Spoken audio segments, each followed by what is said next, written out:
my dad was a real liberal. He was a member of the ACLU in 1953, you know, and so it was against everything had always been taught to believe.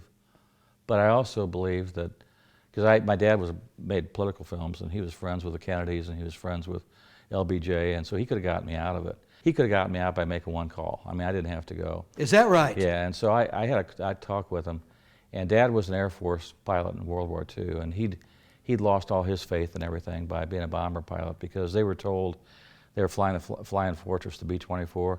It cannot be shot down. God's on our side. Jesus is on our side.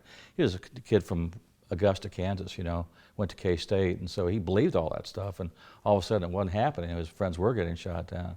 So he'd lost faith. He was pretty much of an agnostic.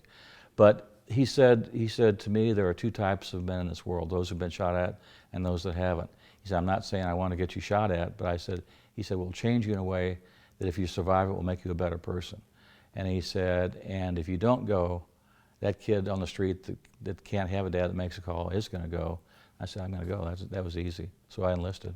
One of the biggest things about soldiers going to war, it's a complete reversal of your values and belief systems. Well, I was a frat guy, you know. I mean, you know, I was setting farts on fire 2 months before I went in the Army, and all of a sudden, you know, you're literally being trained for one sole purpose, and that is to kill other human beings. And that goes against the values you're raised as a guy in the Midwest, brought up with certain values and beliefs about life. Yeah, absolutely. It was very tragic. I mean, you know, seeing a good friend get hurt badly it has long-term effect on you.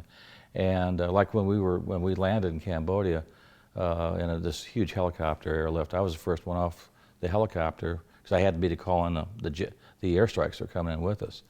And my best friend was the lieutenant of the infantry. And just before we landed, he said, you always sit on the edge of a chopper so you can get off quickly. And he said, switch places with me. So I'm taking my men here, and jets are coming this way. So I would have the line of fire. We switched places 50 feet above the ground. 10 feet above the ground is when you jump out and try to get away from getting shot.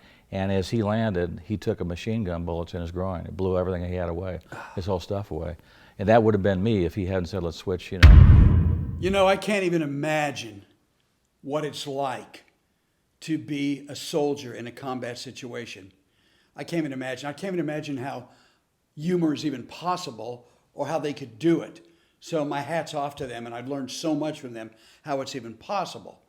But again, the nightmares never went away for Art, but he kept that humorous perspective to help him get through dealing with the nightmares. Here's one of those stories. I was able to function, you know. I mean, it gives you a sense of a resolve and a reservoir of energy and capability to get through things you never get over. It's like when I went to law school after I got out of the Army. First semester especially back then, law school was very, very, very intense, very hard, very competitive. They were trying to wash people out. I remember the night before our first final exam, and everybody was like freaking out, and I was sitting there thinking, you know, I got a roof over my head. Nobody's shooting at me. This ain't too bad. You know, it's all a matter of perspective. It is perspective. Yeah. Yes, perspective does help, of course, but the nightmares never went away. Now, here's how the nightmares went away. I'm about to tell you the story. But I got to tell you the players of the story to set up so you know what's going on. There's an organization here in Kansas City called Heart to Heart International. And you may have heard of them. They go all over the world helping people in need. After a hurricane, after a disaster, they go. Well, Dr. Gary Morrish had this idea, who started Heart to Heart International. He had this idea that he talked to Art and said, we need to get medical supplies back to Vietnam and the rebuilding of Saigon and Hanoi and the whole country. We need to get medical supplies back. How are we going to do that? And Art said, he says, we'll find a way. And Art said, okay. So Art calls a friend who was, as he described him, was a badass Marine in Vietnam. And he said, we need to get medical supplies back over to Vietnam. He goes, wait. He said, don't talk to me now. It's and this guy is a Jesuit professor at a Catholic college. He said, don't call me. He said, I can't talk about it now. He said, it's St. Patrick's Day later today. I'm going to be drunk for a couple days. Call me back and we'll talk about it. So Art calls him back. He said, what do you need? Art tells him what he needs. He said, let me call a friend of mine.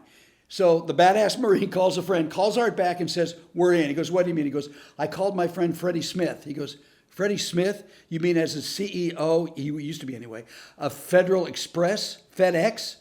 He goes, yeah, I called him. He said, we served in Vietnam together. I told him what we needed. He said, Semper Fi, buddy. So now Freddie Smith set up all the planes to go back over to Vietnam, and now all over the world to help Heart to Heart International to go back to Vietnam. So Art Fillmore goes back to Vietnam with Dr. Gary Morrish, and at that time, Governor Kit Bond of Missouri. And they go over there, and now I'm going to let them continue, or let not them, but Art continue the rest of the story, now that you know the players. In April of 1995, a FedEx plane landed on the tarmac of the Hanoi airport.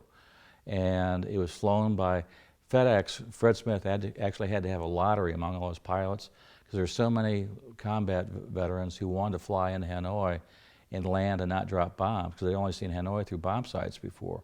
And so the two pilots that landed there, Gary and I and Kit Bond were standing on the tarmac with like the Prime Minister of Vietnam. The FedEx plane comes in and lands. It's a historic time. And so we go up in the plane.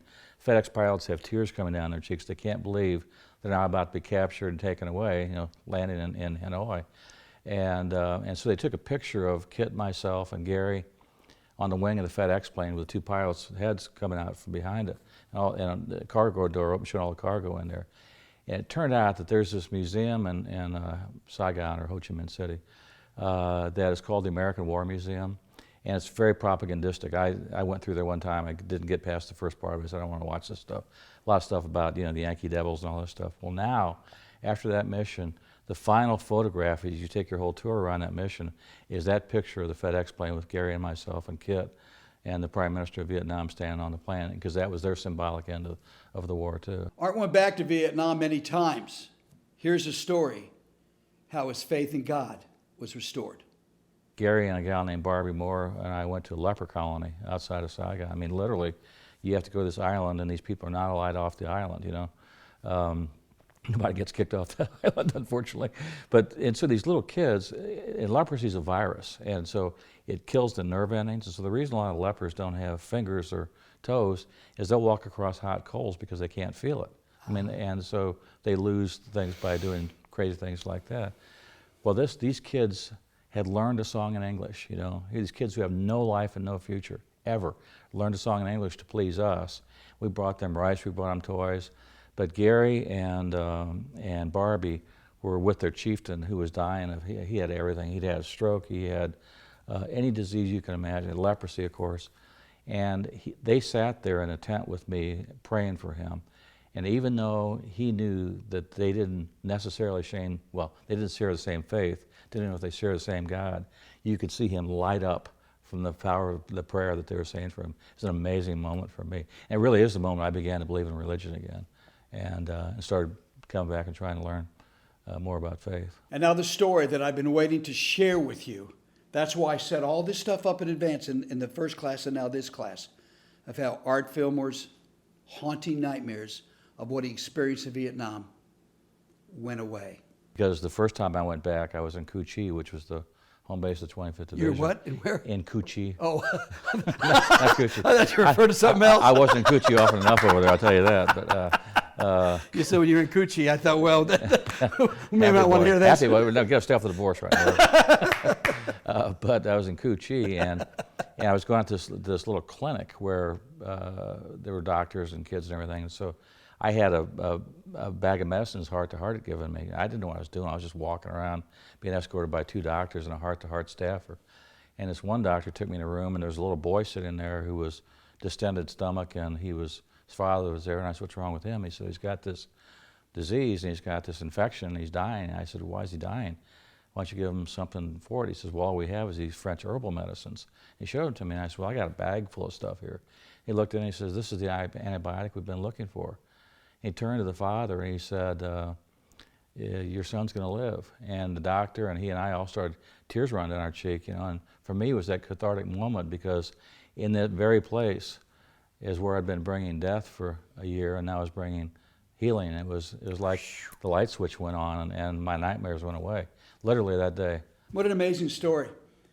And that's why I bring you these stories of you just have to laugh. I've been so blessed to meet so many wonderful people, how they explained how they got through life's most difficult times. In this case, humor helped, that humorous perspective helped, faith helped, But one thing we've talked about in other classes before is when you get out of yourself and you serve others, what happens to you?